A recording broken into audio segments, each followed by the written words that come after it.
భారతదేశంలో total outstanding gold loans ఎంత అంటే 19 లక్షల కోట్లకు పైగా. అంటే భారతీయులు బంగారాన్ని తాకట్టు పెట్టి తీసుకున్నటువంటి లోన్ మొత్తం ఎంత అంటే 19,40,000 కోట్లు, 19.4 lakh crores.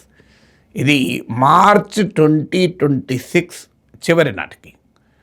లాస్ట్ 3 ఇయర్స్లో ఇది 300% పెరిగింది. మీకు మార్చ్ ఎండింగ్ 2023 నాటికి ఇండియాలో outstanding gold loan portfolio 6.3 lakh crores. అంటే 6.3 lakh crores నుంచి 19.4 lakh crores పెరిగిందంటే బంగారం పైన రుణాలు తీసుకున్న వారు ఎంత పెరుగుతున్నారో చూడండి. బంగారం తాకట్టు పెట్టుకుని ఇండియాలో ఇచ్చిన లోన్స్ ఇవాళ 19 lakh crores దాటింది. ఇయర్ అండ్ ఇయర్ చూస్తేనే మీకు భారీగా పెరుగుదల. ఉదాహరణకు మీకు 2026 జూన్తో ముగిసిన సంవత్సరంలో బ్యాంకులు గోల్డ్ పెట్టుకొని ఇచ్చిన లోన్స్ 105% పెరిగింది, 5.1 lakh crores. ఇక నాన్ బ్యాంకింగ్ ఫైనాన్స్ కంపెనీస్ ఇచ్చినటువంటి లోన్స్ 3.41 lakh crores జూన్ 2026తో ముగిసిన 1 ఇయర్లో. అంటే ఇది 69.3% పెరిగింది. అంటే ఏ స్థాయిలో పెరుగుతుందో చూడండి. లోన్లు, బంగారం పైన రుణాలు అనేది ఏ స్థాయిలో పెరుగుతుందో చూడండి. సో ఈ స్థాయిలో రుణాలు, బంగారం పైన ఎందుకు లోన్లు పెరుగుతున్నాయి? దీనికి అనేక రీజన్స్ ఉన్నాయి. మొదటి రీజన్ ఏంటంటే బంగారం ధరలు విపరీతంగా పెరిగాయి. మార్చ్ 2024 నుంచి మార్చ్ 2026 మధ్య కాలంలో గోల్డ్ ప్రైస్ ఇండెక్స్ కనుక చూస్తే మన దేశంలో బంగారం ధరలు 144% పెరిగాయి, 144%. సో ఈ స్థాయిలో బంగారం ధరలు పెరిగినప్పుడు సాధారణంగానే బంగారం అమ్ముకోవడం కన్నా లోన్ తీసుకునేవారు పెరుగుతారు. ఎందుకంటే గోల్డ్ పైన ఎక్కువ లోన్ దొరుకుతుంది, అలాగే ఇంకా పెరుగుతుందేమో, అనవసరంగా అమ్ముకుంటే నష్టపోతాము అని. ఇదివరకు ఏంటంటే గోల్డ్ ధరలు పెద్దగా పెరగకముందు గోల్డ్ లోన్ తీసుకొని ఈ ప్రతి నెల వడ్డీ కట్టడం కన్నా, వడ్డీ కట్టలేక అసలు తీర్చలేకపోతే ఎలాగూ బంగారం మళ్ళీ ఇంటికి రాదు కనుక అదేదో అమ్మేసుకుంటే పని అయిపోతుంది, ఇంకెప్పుడైనా మళ్ళీ కొనుక్కోవచ్చు, ఈ వడ్డీ భారము తగ్గించుకోవచ్చు అని చాలామంది బంగారము పైన లోన్లు తీసుకోవడం కన్నా అవసరాలు, ఎమర్జెన్సీ వచ్చినప్పుడు బంగారాన్ని అమ్మేవారు ఉండేవారు. ఇప్పుడు అలాంటి వారు అమ్మడం లేదు. ఏమో బంగారం ఇంకా పెరుగుతుందేమో, ఇవాళ అమ్మేసుకుంటే నష్టపోతామని. అంటే గోల్డ్ ప్రైస్ ఏమో ఎక్కువ పెరుగుతోంది, దానిపైన ఇంట్రెస్ట్ బర్డను అంత పెరగదు. సో అందువల్ల రేట్ ఆఫ్ ఇంట్రెస్ట్ చెల్లించిన దానికన్నా గోల్డ్ ప్రైస్ ఎక్కువ శాతం పెరుగుతోంది కనుక బంగారాన్ని అమ్మడం కాకుండా తాకట్టు పెడుతున్నారు. సో ఇది ఒక ముఖ్యమైనటువంటి కారణము గోల్డ్ లోన్స్ భారీ ఎత్తున పెరగటానికి. దాంతోపాటు రెండవ కారణం ఏంటంటే గోల్డ్ క్వాంటిటీ, తాకట్టు పెట్టే గోల్డ్ క్వాంటిటీ అంతే ఉన్నా గోల్డ్ రేట్లు పెరగడం వల్ల లోన్ డబుల్ వస్తుంది. అంతకుముందు ₹1,00,000 ఇచ్చే లోను తన దగ్గర ఉన్న బంగారాన్ని తాకట్టు పెట్టి ఇలా 2 లక్షల లోన్ ఇస్తుంది.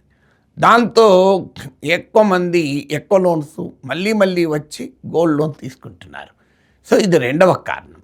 మూడవ కారణం ఏంటంటే మన దేశంలో గోల్డ్ అమ్మాలి అంటే అది కేవలం కమర్షియల్ ట్రాన్సాక్షన్ కాదు. గోల్డ్ అనేది కేవలం మనీతోనే చూడరు, ఎమోషన్తో చూస్తారు. ఎందుకంటే గోల్డ్ అమ్మాలి అంటే దాంతో ఎమోషన్ను కూడా వదులుకోవాల్సి ఉంటుంది. ఎందుకంటే గోల్డ్ కాయిన్స్ రూపంలో, బార్స్ రూపంలో ఉండేది కంపారిటివ్లీ ఇప్పుడు పెరిగింది, కానీ ప్రధానంగా జ్యువెలరీ రూపంలో ఉంటుంది. అందులో ఫ్యామిలీ జ్యువెలరీగా ఉంటుంది. అంటే అమ్మ దగ్గరికి వెళ్ళు, నానమ్మ దగ్గరికి వెళ్ళు, అమ్మమ్మ దగ్గరికి వెళ్ళు, అత్త దగ్గరికి వెళ్ళు, గోల్డ్ ఒక తరం నుంచి మరో తరానికి మారుతూ ఉంటుంది.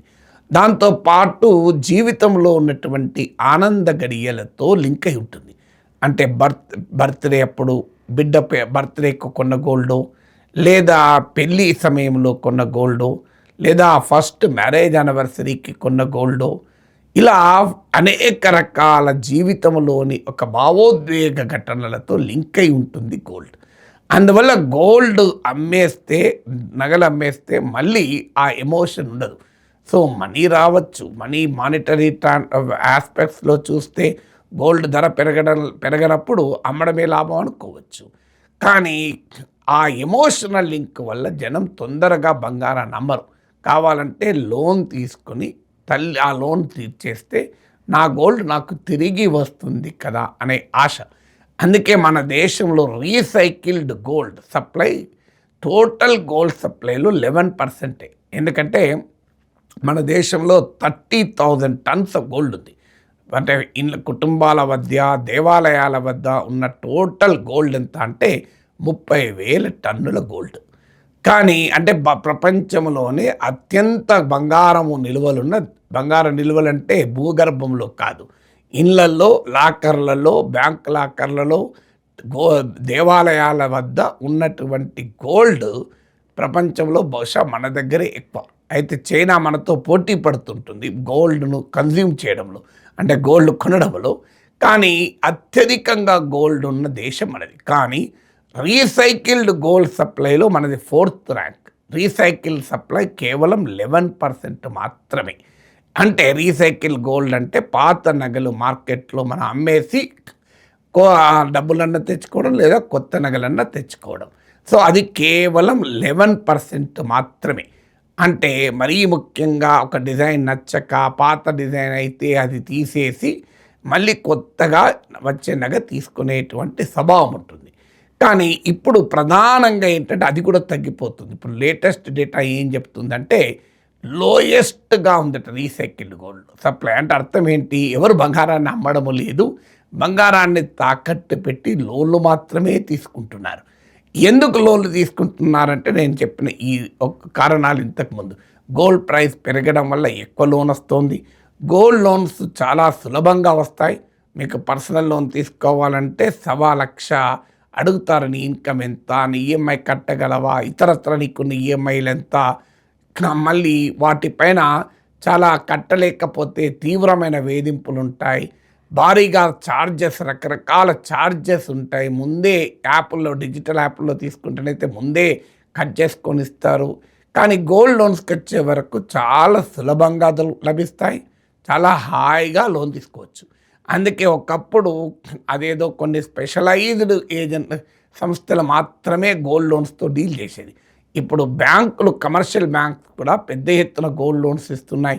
గోల్డ్ లోన్ ప్రత్యేక కౌంటర్లు ఏర్పాటు చేస్తున్నారు. గోల్డ్ టెస్టింగ్ ఎక్విప్మెంట్ కొంటున్నారు. ఎందుకంటే వాళ్ళ కస్టమర్లకు కూడా పెద్ద సంఖ్యలో గోల్డ్ లోన్స్ తీసుకుంటున్నారు. ఇక దాంతో పాటు గోల్డ్ లోన్స్ పెరగటానికి మరో కారణం, ఇప్పటిదాకా చెప్పిన కారణాలు కన్జ్యూమర్ పాయింట్ ఆఫ్ వ్యూ నుంచి, కన్జ్యూమర్ డైమెన్షన్ చెప్పాను. లెండర్ డైమెన్షన్ అంటే లోన్ ఇచ్చేవాడి డైమెన్షన్లో చూస్తే మీకు పర్సనల్ లోన్ అనేది అన్సెక్యూర్డ్ లోన్, గోల్డ్ లోన్ అనేది హైలీ సెక్యూర్డ్ లోన్. అంటే నీకు హౌసింగ్ లోన్స్ లాగా హైలీ అన్సెక్యూర్డ్ లోన్ ఇది. ఇంకా హౌసింగ్ లోన్ అన్నా మీకు ఇల్లు పాత పడితే దాని వాల్యూ తగ్గుతుందేమో, కానీ గోల్డ్దేమో వాల్యూ తగ్గేదే లేదు. అందువల్ల బ్యాంకులు కానీ, నాన్ బ్యాంకింగ్ ఫైనాన్స్ కంపెనీలకు కానీ ఇచ్చినటువంటి అప్పుకి ఇక డోకానే ఉండదు. ప్రొవైడెడ్ వాడు 100 రూపాయల బంగారం విలువ ఉంటే 70 రూపాయలు, 60 రూపాయలు ఇస్తే డోకా లేదు. వాళ్ళు 90 రూపాయలు ఇచ్చారనుకోండి, గోల్డ్ ప్రైస్ పడిపోతే తలకిందులైపోతుంది. ఇప్పుడు reserve bank of India latest financial stability రిపోర్ట్లో అదే హెచ్చరించింది. మీరు గోల్డ్ ప్రైసెస్ అనూహ్యంగా పడిపోతున్నాయి, భారీగా బంగారం ధర ఉన్నప్పుడు మీరు ఎక్కువ లోన్ ఇచ్చి ఉంటే ఇవాళ డిఫాల్ట్ అయ్యేటువంటి ప్రమాదం ఉంది అని కూడా ఇటీవల ఆర్బీఐ ఫైనాన్షియల్ స్టెబిలిటీ రిపోర్ట్లో హెచ్చరించింది. అయితే బ్యాంకులు అంత జాగ్రత్తగానే ఇస్తాయనుకోండి, 100 రూపాయల వాల్యూ ఉన్న గోల్డ్కు 70 రూపాయలు, 80 రూపాయలే ఇస్తారు, ఏం 90-95 ఏమి ఇవ్వరు కదా. సో ఎందుకంటే ఒక 10% గోల్డ్ ప్రైస్ పడిపోతే గోల్డ్ లోన్ అన్నీ కూడా సెక్యూర్డ్ లోన్ కాస్త అన్సెక్యూర్డ్ లోన్ అయి డిఫాల్ట్ అవుతుంది. 2013లో గోల్డ్ ప్రైసెస్ కరెక్షన్ వచ్చినప్పుడు ఇదే రకమైన పరిస్థితి బ్యాంకులు ఎదుర్కొన్నాయి. సో అందువల్ల ఇటీవల రిజర్వ్ బ్యాంక్ ఆఫ్ ఇండియా ఏంటంటే ఈ అన్సెక్యూర్డ్ లోన్స్ పెరిగిపోతున్నాయి, ముఖ్యంగా పర్సనల్ లోన్స్ పెరిగిపోతున్నాయి. మీకు అలాగే క్రెడిట్ కార్డు మీద అప్పులు చేసేవారు పెరిగిపోతున్నారు కనుక బ్యాంకులు హెచ్చరించింది. ఇది ఫైనాన్షియల్ స్టెబిలిటీని దెబ్బతీసేలా ఉంది అని టైటర్ నామ్స్ కండిషన్స్ పెట్టింది, నిబంధనలను కఠినతరం చేసింది. దాంతో ఇవాళ బ్యాంకులు కూడా ఏంటంటే అన్సెక్యూర్డ్ లోన్స్ కన్నా సెక్యూర్డ్ లోన్స్ పైన ఎక్కువగా కాన్సన్ట్రేట్ చేస్తున్నారు. దానితో గోల్డ్ని మించిన సెక్యూర్డ్ లోన్ ఇంకా ఏది ఉండదు. ఇక మరో ముఖ్యమైన అంశం ఏంటంటే ఇక్కడ ఒక క్వశ్చన్ ముందుకు వస్తాయి, 2 క్వశ్చన్ ముందుకు వస్తాయి. బంగారం లోన్లు ఎందుకు పెరుగుతున్నాయి అంటే బంగారం రేటు పెరిగి తొందరగా లోన్ తీసుకోవడం కోసమే పెరుగుతున్నాయా? ఇంతకుముందు ఆ కారణాలు చెప్పాను. లేదా ప్రజలే అప్పుల పాలు ఎక్కువ అవుతున్నారా అనే క్వశ్చన్ కూడా ముందుకు వస్తుంది. ఎందుకంటే ఒకప్పుడు గోల్డ్ లోన్ అంటే లాస్ట్ రిసార్ట్. ఇట్టి పరిస్థితుల్లో బంగారాన్ని తాకట్టు పెట్టాలంటే ఇంటి ఇల్లాల కన్నీటితో ఆ బంగారం చేతిలో పెడుతుంది, బ్యాంక్కి వెళ్ళి అప్పు తీసుకురాపో అని. అంటే ఒక ఎమోషనల్ ఇష్యూ అది. భార్యాభర్తలకు, కుటుంబాలకు అత్యంత కష్టంలో ఉన్నప్పుడు, ఎమర్జెన్సీ ఉన్నప్పుడు, పిల్లల పెళ్ళికో పిల్లల చదువుకో ఇది ఆ ఎమోషన్ కన్నా బలమైన ఎమోషన్, బంగారంతో ఉన్న అనుబంధం కన్నా కూడా ఆ లోన్ వల్ల తీరే అవసరాల అనుబంధం ఎక్కువ ఉన్నప్పుడు కన్నీటితో బ్యాంకుల్లో అప్పులు పెట్టి తీసుకునేవాళ్ళు. కానీ ఇవాళ అలా లేదు. గోల్డ్ కూడా ఒక నార్మల్ అసెట్ లాగా ఫీల్ అవుతున్నారు, కమాడిటీ లాగా ఫీల్ అవుతున్నారు. ఏముంది, లోన్ తీసుకుంటాం, మళ్ళీ కట్టేసుకుంటాం, మళ్ళీ తెచ్చుకుంటామని. ఎందుకంటే గోల్డ్ వాల్యూ, ఇన్వెస్ట్మెంట్ కోసం గోల్డ్ కొనే వారి సంఖ్య కూడా గణనీయంగా పెరుగుతోంది. జ్యువెలరీ గోల్డే కాదు, బార్లు, కాయిన్ల రూపంలో, ఈటీఎఫ్ల షేర్ల రూపంలో కూడా గోల్డ్ కొనేవారు పెరుగుతున్నారు. అంటే భారతీయునికి బంగారంతో ఉన్న అనుబంధము మార్పు చెందుతుంది. ఇప్పటికీ కూడా భారతీయునికి ఇది కల్చరల్ అండ్ ఎమోషనల్ రిలేషన్షిప్ ఇండియన్స్కు ఉంటుంది. కానీ అదే సమయంలో కమర్షియల్ రిలేషన్షిప్ కూడా ఎవరేజ్ ఇండియన్కు గోల్డ్తో పెరుగుతోంది. అందువల్ల మీకు బంగారం పైన లోన్లు సులభంగా వస్తున్నాయి. గతంతో పోలిస్తే ఎక్కువ లోన్ వస్తుంది. బ్యాంకులు కూడా ఈజీగా ఇస్తున్నాయి. అందుకే లోన్లు ఎక్కువ తీసుకుంటున్నారా, లేదా ప్రజల ఆర్థిక ఇబ్బందులే పెరిగాయా అంటే 2 కారణాలు అంటున్నారు ఎక్స్పర్ట్స్. ఇవాళ ఇండియాస్ హౌస్ హోల్డ్ డెట్ నేను ఇతర వీడియోలో వివరించాను. భారతీయుల కుటుంబాలు ఇలా తీసుకున్న మొత్తం అప్పులు దేశ జీడిపిలో 45 to 48% పెరిగింది. అంటే పెద్ద ఎత్తున ప్రజలు అప్పు చేస్తున్నారు. ఆ అప్పు కూడా దేనికో కాదు, ఏదో ఇల్లు కట్టడానికో, లేదా ఒక వ్యాపారం చేసుకోవటానికో, లేదా ఆదాయాన్ని ఇచ్చేటువంటి అసెట్ కొనటానికో కాదు. నాన్ అసెట్ లోన్స్ ఇవాళ 58%.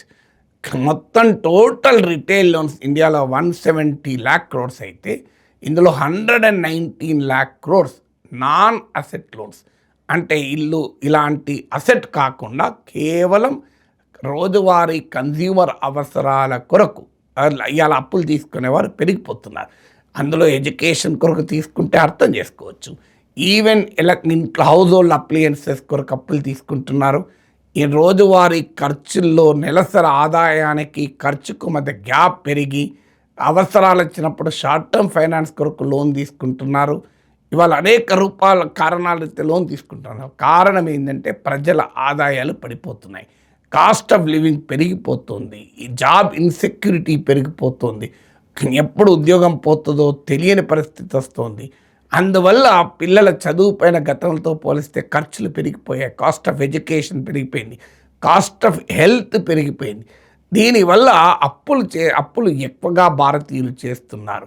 ఇది ఒక ప్రమాదకరమైన ధోరణిగా రిజర్వ్ బ్యాంక్ ఆఫ్ ఇండియా హెచ్చరించింది. ఎందుకంటే ఇల్లు కట్టడానికి లోన్ తీసుకున్నా, వ్యాపారం కొరకు లోన్ తీసుకున్నా, ఒక వాహనం కొని క్యాబ్ నడపడానికి లోన్ తీసుకున్నా, ఒక మిషనరీ కొని ఒక ఇండస్ట్రీ పెట్టడం లోన్ తీసుకుంటే అది సంపదను సృష్టించే లోన్. కానీ రోజువారీ ఖర్చులకు లోన్లు తీసుకుంటే అది సంపదను క్రియేట్ చేసే లోన్ కాదు. ఈ ఆఖరికి ఇప్పటికీ తీసుకున్న అప్పులు కట్టడానికి కూడా అప్పులు తీసుకుంటున్న పరిస్థితి. అంటే loans to repay loans, debt for repaying డెట్గా కూడా మారిపోయింది. దీన్నే డెట్ ట్రాప్ అంటారు, అప్పుల ఊబి అంటారు.